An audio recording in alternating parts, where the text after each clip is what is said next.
అనుకుంటే ఏదో చేయగలుగుతాం మనం. ఆయన వెళ్ళిన పర్పస్ కూడా అదే, వెళ్తా ఉంటాడు, ఎక్కడికి వెళ్ళినా కానీ కష్టపడుతూ ఉంటాడు, పని చేస్తూ ఉంటాడు, మళ్ళీ వచ్చిన తర్వాత ఏంటంటే చదువుతూ ఉంటాడు.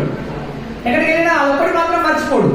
ఆయన వెళ్ళిన పర్పస్ ఏంటి అంటే చదువుకోవడానికి వెళ్ళాలని, నేను చేయాల్సింది ఏంటి అంటే చదువుకోవాలి.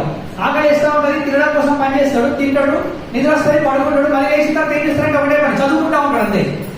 అలా నిజంగా ఆ పర్పస్ మనం ఎట్లయితే ఫుల్ఫిల్ చేయాలనుకుంటున్నామో అది మనం పాయింట్ అవుట్ చేసుకునే ప్రయత్నం చేయండి. ఫస్ట్ పాయింట్ అవుట్ చేసుకునే ప్రయత్నం చేయండి, దానివల్ల చాలా ఉపయోగం ఉంటూ ఉంటుంది. ఇప్పుడు తెలియదంటే దాని వాల్యూ ఏంటి అనేది ఇప్పుడు తెలియదు అని అంటే మనకు అసలు దేని వాల్యూ కూడా ఎప్పుడు మనకు అప్పుడు తెలియదు. ఆ చెట్టే కదా చూస్తా ఉంటాడు, పడేస్తుంటే చెట్టే కదా అనుకుంటూ ఉంటాం, కానీ ఆ చెట్టు వృక్షం వేగిన తర్వాత దాని కిందికి వచ్చి చెద తీరే వాళ్ళు అందరూ చెప్తా ఉంటారు, అరే ఎవరు నా కోసమే ఈ చెట్టు పెట్టారు అని అనుకుంటూ ఉంటారు. మామూలుగా ఒక సంవత్సరం హ్యాపీగా ఉండాలి అంటే వరి పంట నాటాలట, వరి పంట ద్వారా హ్యాపీగా ఉన్నాడు ఒక సంవత్సరం. అదే ఒక 10 సంవత్సరాలు హ్యాపీగా ఉండాలి అంటే పండ్ల తోట పెట్టాలట. పండ్ల తోట పెడితే 10 సంవత్సరాలు హ్యాపీగా పండ్ల తోటలో మీరు కంటిన్యూగా ఉండగలిగినప్పుడు మీ జీవితం మొత్తం ఆనందంగా ఉండడానికి ఆస్కారం ఏర్పడుతుందట. కానీ అది మనకి ఏంటో అంటే అసలు ఆ టైంలో మనకు తెలియదు వాల్యూ. నిజంగా ఎవరికైనా అంతే, ద థింగ్ వాల్యూ కావచ్చు, వ్యక్తి వాల్యూ కావచ్చు, పర్సన్ వాల్యూ కావచ్చు, లేకపోతే ఒక టైం వాల్యూ కావచ్చు.